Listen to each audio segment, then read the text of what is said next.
The following program is not necessarily an opinion on the Muslim faith, the Muslim religion, or the Muslim people. Instead, it is a commentary on a few individuals affiliated with the neo-Nazi party in America who misused both the religious and political platforms to injure a large number of Southsiders. It started out with a simple joke on a summer business day in 1981. Maybe we'll turn out to be nice Nazis to meet.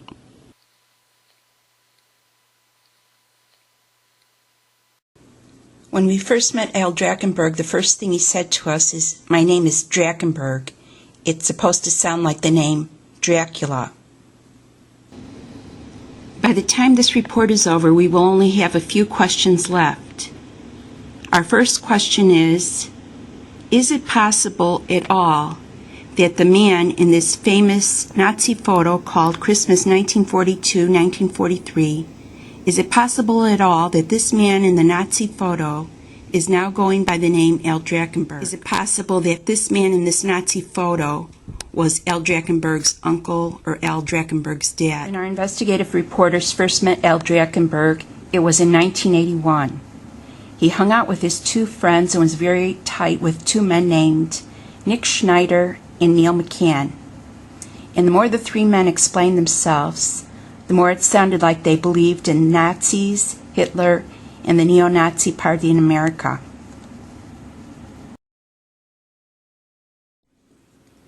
Tricia Lee joins the PR department in July of 1981 and becomes a co-worker of Al Drakenberg and Neil McCann.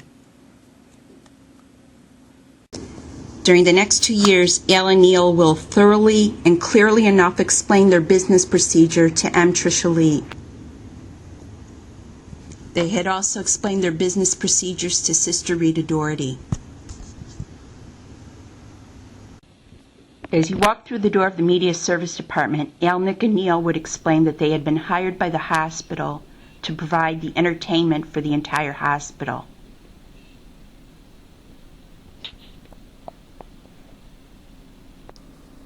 Al and Neil see themselves as wild and crazy guys, and they're getting ready to tell you some funny jokes.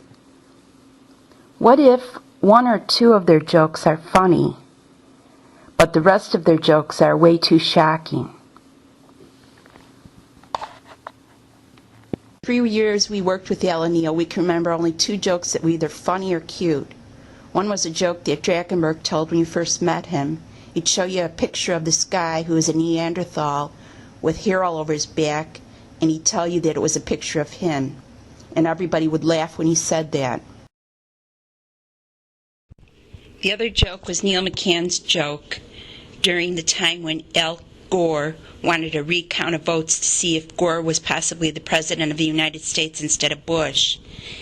And while they were recounting the votes and there was really no official leader yet, McCann's joke was that Martians had landed on the planet Earth and they said, "Take us to your leader," only there was no leader. Here's how some of the jokes from Al, Nick, and Neil go. Here are Al, Nick, and Neil participating on a website called Dustbury. The site is called Dustbury, not Doonesbury, and the site is talking about the recent Oklahoma bombing. The bombing in Oklahoma City.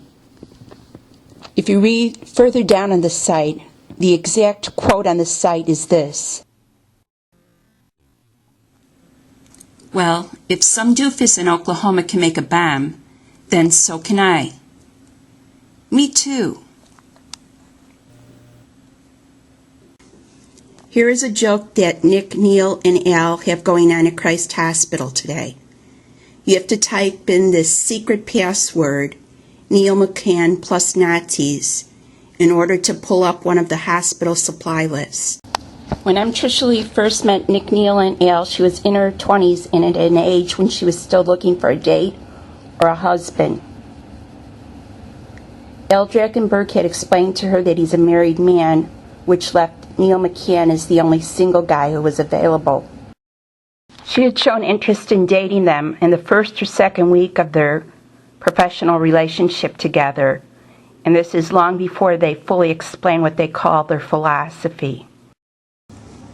At one point, Tricia Lee finally came right out and said it and asked Neil McCann if he was available for a date at all. He told her that he was dating somebody else seriously, and the girl's name was Valerie. So at this point, Tricia Lee assumes that all the dating is over. One of the guys is married, and the other guy says he's seriously dating somebody and about to get engaged.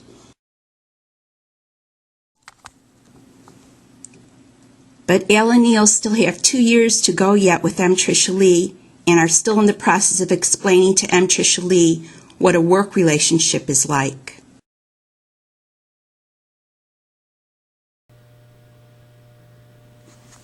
As Tricia Lee continues to enter the media services department to work on videotape projects or slideshows for the hospital, Al and Neil, and sometimes their friend Nick Schneider, continue to explain their philosophy to Tricia Lee. One day, Al Drakenberg mentions that he likes mob guys, and he likes the way that mob guys handle women. And one of the things that mob guys do well in handling women is they leave women without money. Drakenberg explains that by leaving the woman without any money to work with, she's not able to fight her guy in any way. And the guy starts having all the rights in the situation, and the woman is left without rights in the situation. Drakenberg also explained his love for W.C. Fields. And W.C. Fields at one point is quoted saying that he can't stand women and children. At a later point, Drakenberg finally called Tricia Lee by a nickname, and the nickname he gave her was Momo. Her first name is Maureen, and instead of calling her Mo, he started calling her Momo. At this point, Tricia Lee starts becoming deeply offended meeting Drakenberg. She didn't particularly care for his ideas on how to handle women, and in addition to that, Tricia Lee's life, her whole life philosophy, is dedicated to honoring the work of Bobby Kennedy as Attorney General, and she finds the Sam Giancana reference, the nickname of Momo, deeply offensive to listen to.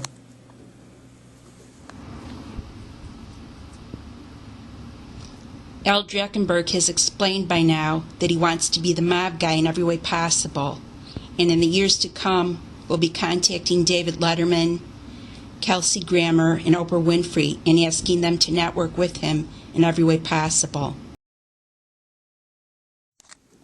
During the first Halloween or second Halloween working with Drakenberg, Tricia Lee was ordered to go to a Halloween party with Drakenberg.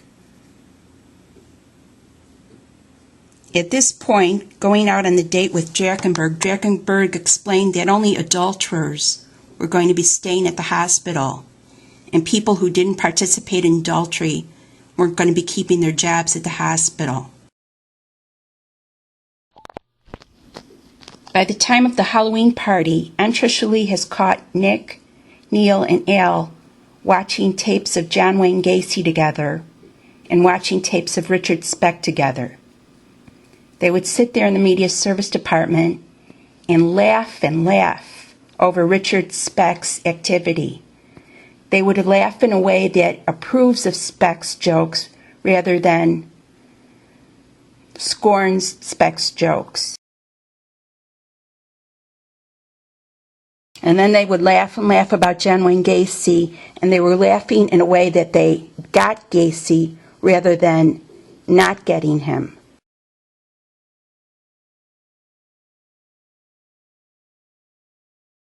Prior 3 years, Sister Rita Doherty, an Adrian Dominican nun, had to fight Al Drakenberg for her vision for the hospital. Sister Rita Doherty's vision basically focused on the hospital in sort of an academic way, where Sister Rita was trying to build a trauma center for the community, or she was trying to build a teaching hospital for the community. Join us next time for part 3 of the Catholic Holocaust in Chicago, where the evangelicals decide to fire Rita Doherty for her vision of the hospital and stay with Al Drakenberg's vision for the hospital instead.